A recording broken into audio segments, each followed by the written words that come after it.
Hi అండి, welcome back to our channel spicy bites. నేను మీ శైలు.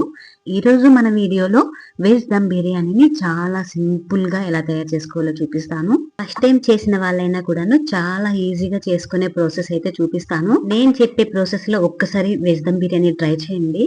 ఇంత ఈజీనా అని మీరే అంటారు. ఇంకా ఆలస్యం చేయకుండా ప్రాసెస్ లోకి అయితే వెళ్ళిపోదాం.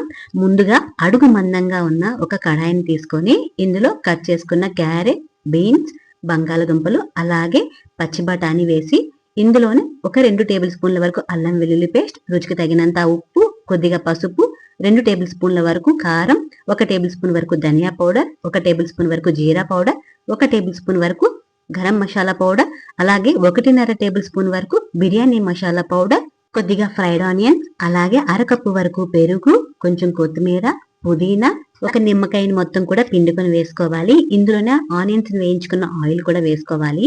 అలాగే 1 టేబుల్ స్పూన్ వరకు నెయ్యి వేసి మొత్తం బాగా కలిపేసుకోవాలి. ఒక 5 నిమిషాల పాటు దీన్ని బాగా కలిపేసుకున్న తర్వాత ఇంకా దీన్ని పక్కన పెట్టుకొని ఇప్పుడు స్టవ్ మీద ఒక కడాయి పెట్టి ఇందులో కొద్దిగా ఆయిల్ వేసి ఇందులో కొద్దిగా ఉప్పు, పసుపు, కారం వేసి మొత్తం కలిపేసుకొని ముందుగా కట్ చేసుకున్న పన్నీర్ని వేసి మొత్తం బాగా కలిపేసుకోవాలి. పన్నీర్ని మనం ఎప్పుడు కూడా లో ఫ్లేమ్ లో పెట్టి వేయించుకోవడం వల్ల పన్నీర్ అనేది కడాయికి అంటుకుపోకుండా చాలా చక్కగా వేగుతుంది అన్నమాట. ఇలా మొత్తం వేగిపోయిన పన్నీర్ని ఒక గిన్నెలో తీసుకుని పక్కన పెట్టుకోవాలి.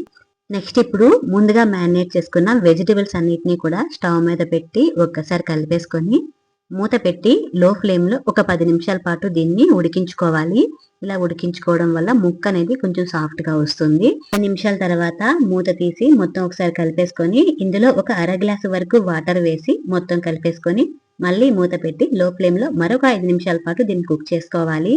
5 నిమిషాల తర్వాత ఇందులో ముందుగా వేయించుకున్న పన్నీర్ మొత్తం వేసి బాగా కలిపేసుకోవాలి. ఇలా మొత్తం కలుపుకున్న తర్వాత ఇందులో ఉడికించుకున్న బాస్మతి రైస్ మొత్తాన్ని కూడా లేయర్లుగా వేసుకోవాలి. నేను ఇక్కడ రైస్ ఉడికించే ప్రాసెస్ చూపించలేదండి. నేను ఆల్రెడీ లాస్ట్ వీడియోలో చూపించాను. మీకు ఎవరికైనా డౌట్ ఉంటే ఆ వీడియో వెళ్ళి చూడండి. ఇంకా రైస్ మొత్తం వేసుకున్న తర్వాత దీనిపైన కొద్దిగా ఫ్రైడ్ ఆనియన్స్, కొద్దిగా కొత్తిమీర, పుదీనా, అలాగే కొద్దిగా నిమ్మరసం, కొద్దిగా నెయ్యి, అలాగే నేను ఇక్కడ ఫుడ్ కలర్ కొద్దిగా వేసుకున్నాను. ఇంకా మొత్తం వేసుకుని దీనిపై మూత పెట్టేసి లో ఫ్లేమ్ లో కరెక్ట్ గా 15 నిమిషాలు దీన్ని ఉడికించుకోవాలి. ఇలా 15 నిమిషాలు కరెక్ట్ గా ఉడికించుకుంటే మనకి రైస్ అనేది పొడి పొడిగా ఉడుకుతుంది. అలాగే వెజిటబుల్స్ అనేవి మాడిపోకుండా ఉంటాయి. చాలా పర్ఫెక్ట్ గా కుక్ అవుతాయి అన్నమాట. చూసారా, బిర్యానీ అనేది చాలా పర్ఫెక్ట్ గా కుక్ అయింది. ఇప్పుడు స్టవ్ ఆఫ్ చేసేసి మరొక 10 నిమిషాలు పక్కన పెట్టుకోవాలి. మనం ఎప్పుడు కూడాను స్టవ్ ఆఫ్ చేసిన వెంటనే రైస్ ని కలిపేసుకోకుండా ఒక 10 నిమిషాల తర్వాత కలుపుకోవడం వల్ల రైస్ అనేది విడివిడిగా వస్తుంది. మొదటిసారి బిర్యానీ చేయాలని అనుకున్న వారు కొన్ని టిప్స్ పాటిస్తే బిర్యానీ అనేది చాలా పర్ఫెక్ట్ గా వస్తుంది.